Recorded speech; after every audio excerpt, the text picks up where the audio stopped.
Hello everyone, good morning সবাইকে। সবাই তোমরা কেমন আছো? আশা করি সবাই খুব ভালো আছো। সো দেখো, সকালবেলা আমার ব্রেকফাস্ট কমপ্লিট হয়ে গেছে। তো ওদিকে হচ্ছে আমি সমস্ত কিছু ঘরগুলোকে গুছিয়ে নিয়েছি। গুছিয়ে নেওয়ার পর তারপরে হচ্ছে আমি এদিকে রান্নায় এসে গেছি। রান্নারও জোগাড় প্রায় অনেকটাই আমি কমপ্লিট করে নিয়েছি। আমি রান্নার সমস্ত সবজিগুলোকে কেটে দিয়েছি, আর মাছটাকে ধুয়ে নিয়ে সমস্ত কিছু রেডি করে নিয়ে ভাতটাকেও এদিকে বসিয়ে দিয়েছি।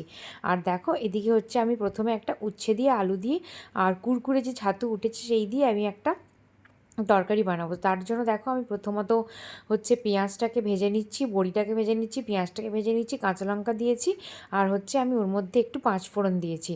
আর দেখো, এই যে এখানে গাজর, আলু, তারপরে হচ্ছে উচ্ছে, এগুলো সমস্ত কিছু কাটা রয়েছে। আর এদিকে আমি মাছের ঝোল করব বলে আলু আর তোমার পটলকেও কেটে রেখে দিয়েছি, আর মাছটাকেও ধুয়ে নুন হলুদ মাখিয়ে রেখে দিয়েছি। দেখো, এবার এই ফোড়নটা কমপ্লিট হয়ে যাওয়ার পরই সব সবজিগুলোকে আমি দিয়ে দিলাম। সবজিগুলোকে দেওয়ার পর খুব ভালোভাবে নুন দিলাম এবং হলুদ দিলাম, দিয়ে একটু ঢাকা দিয়ে দিলাম যাতে এগুলো একটু জলটা বেরিয়ে জড়ে যায়। তো জড়ে যাওয়ার পর তারপর দেখো, আমি ওখানে 1 চামচ পোস্ত বাটা অ্যাড করেছি। নুন হলুদ সমস্ত কিছু আগে দিয়েছিলাম, কিন্তু একটু নুনটা কম হয়েছে বলে পরে আরেকটু নুন অ্যাড করতে হয়েছে। তো ওইটাকে ভালো করে ভাজা ভাজা করে নেওয়ার পর ঢাকা দিয়ে দিয়েছি। ঢাকা দেওয়ার পর অল্প একটু জল অ্যাড করেছিলাম যাতে ভালোভাবে সেদ্ধ হয়ে যায়। তো ভীষণ ভালো হয়েছিল এটা খেতে। তো তোমরা ওইভাবে করে দেখতে পারো। সবসময় উচ্ছে ভাজা বা উচ্ছে সেদ্ধ এগুলো খুব একটা ভালো লাগে না। তো তার জন্য উচ্ছেটাকে এরকম আলু দিয়ে ভালোভাবে একটু তরকারি বা এটা মাছের তেল দিয়ে করলেও খুব ভালো লাগে, অনেক সময় চুনো মাছ দিয়ে করলেও খুব সুন্দর লাগে খেতে। তো দেখো, ফাইনাল লুকটা এরকম দেখতে হয়েছে। খুব টেস্টি হয়েছিল খেতে। তোমরা এটা দিয়েই প্রায় অনেকটা গরম ভাত খেয়ে নিতে পারবে। তো এটা হয়ে যাওয়ার পর এটা নামিয়ে আমি রেখে দিয়েছিলাম। তারপরে হচ্ছে কড়াটাকে একটু ধুয়ে ফেলে দিয়েছি। তারপর কড়ার মধ্যে একটু তেল দিয়ে আমি মাছ ভাজাটা বসিয়ে নেব। মাছ ভাজা করার জন্য হচ্ছে আমি মাছটাকে প্রথমেই বললাম তোমাদেরকে নুন আর হলুদ মাখিয়ে রেডি করে দিয়েছি। রেডি করে দেওয়ার পর তারপরে হচ্ছে আমি মাছটাকে ভেজে নেব। দেখো, মাছটাকে আমি ভালো করে নুন হলুদ মাখানো ছিল, সেটাকে আমি তেলের মধ্যে ছেড়ে দিয়েছি। এবার মাছগুলো এপিট ওপিট করে ভালোভাবে লাল লাল করে ভেজে নেব। তো ভেজে নেবার পর তারপরে হচ্ছে আমি ঝোলটা বসিয়ে দেবো।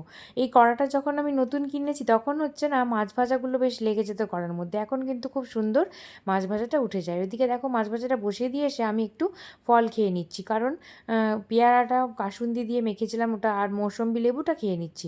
ওদিকে আমার মাছ ভাজাটা কমপ্লিট হয়ে যাওয়ার পর তারপরে হচ্ছে তেলের মধ্যে আমি একটু জিরে ফোড়ন দিয়েছি। তারপরে হচ্ছে আলু আর তোমার পটলটাকে হচ্ছে তেলের মধ্যে ছেড়ে দেওয়ার পর এটা আমি মশলাটাকেও হচ্ছে রেডি করে নিয়েছিলাম। ওদিকে একটু জিরে বাটা দিয়েছিলাম, ধনে বাটা, আদা, আর হচ্ছে একটু টমেটো, আর একটু কাঁচা লঙ্কা বাটা, আর একটু নুন, একটু হলুদ দিয়ে ভালোভাবে পেস্ট বানিয়ে ওটাকে আমি রেখে দিয়েছিলাম। আর এই আলু আর পটলটাকে ভেজে নিয়েছিলাম খুব ভালোভাবে। একটু নুন আর একটু হলুদ অ্যাড করেছিলাম, যাতে আলু পটল দিয়ে ঢাকা দিয়ে দিয়েছিলাম। সবসময় তোমরা দেখবে যদি কম তেলে রান্না করতে চাও, একটুখানি নুন আর হলুদ দিয়ে এটা ঢেকে দেবে, দেখবে অনেক কম তেলে অনেক ভালোভাবে রান্না হয়ে যায়, এবং আলুগুলোকে পটলগুলো খুব ভালোভাবে সেদ্ধও হয়ে যায়। তো এটা ভাজা হয়ে যাওয়ার পর আমি মশলাটাকে দিয়ে ঢেকে দেবো। আর দেখবে, মশলাটাকে দিয়ে যদি তোমরা ঢেকে দাও না, তো বেশিক্ষণ ওই দাঁড়িয়ে দাঁড়িয়ে গরমের মধ্যে ওটাকে কষতেও হবে না। মশলাটাকে গিয়ে ঢেকে দিলে অটোমেটিক ওটা কষে যাবে এবং মশলাটা সমস্ত সবজির মধ্যে খুব ভালোভাবে ঢুকে যাবে।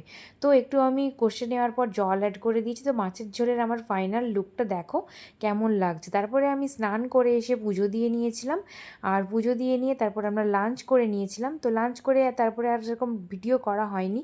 তারপর একদম সন্ধে হয়ে গিয়েছিল। তো চা খাওয়ার পর তারপরে হচ্ছে আমরা একটু ছাদে গিয়েছিলাম। তো ছাদে দেখো, আকাশে প্রচণ্ড পরিমাণে মেঘ করেছিল, আর আমাদের ছাদের ওপর থেকে এই যে বিল্ডিংটা হচ্ছে, এটা এখনও আন্ডার কনস্ট্রাকশন, এটা 12তলা বিল্ডিং হবে। তো যখন হয়ে যাবে ভীষণ সুন্দর লাগবে দেখতে। আর আমার ছাদের ওপর থেকে দেখো নিচটা কত বাড়ি, কত ঘর, কিন্তু আকাশে প্রচণ্ড মেঘ করেছিল। তো আমরা ওখানে ছাদে কিছুক্ষণ প্রায় 10-15 মিনিট মতন হাঁটছিলাম। তো হাঁটতে হাঁটতে ঝিরিঝিরি বৃষ্টি পড়ছিল। তো তারপরে আমরা নিচে চলে এলাম। তো নিচে চলে আসার পরই ঝমঝমিয়ে বৃষ্টি নামলো মুষলধারে। প্রায় ঝাড়া 2 থেকে 3 ঘন্টা বৃষ্টি হলো। আমার হাজব্যান্ডের নাইট ডিউটি ছিল, তো ওকে আমি লাঞ্চ দিয়ে এলাম। ও খেয়ে ডিউটি বেরিয়ে গেল, তারপর আমিও লাঞ্চ করে শুয়ে পড়েছিলাম। তো গুড নাইট, আজকে এইটুকুই।